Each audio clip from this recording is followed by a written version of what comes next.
چه فرقی می کند نام خدا چیست؟ مهم هم بستگی خوبی و نیکیست. همه انسان نباشد بین ما فرق، چه باشم من سیاه قرمز و بیرنگ. چه فرقی می کند دین شما چیست؟ مسیحی یا که بودایی یهودیست؟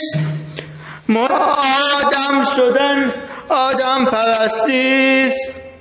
مهم خوبیست لبخند کسانیست که کردی مهربانی دست یاریست. مهم یاد خدا در بین ما نیست، مهم حق را به گفتن پایداریست. مهم قصر بهشت جاودانه نباشد، آن فقط باشد بهانه.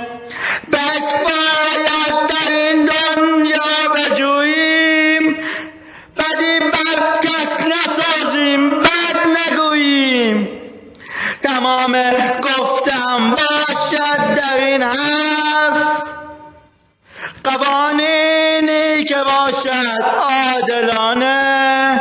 بکن اجرا شما بی صد بهانه.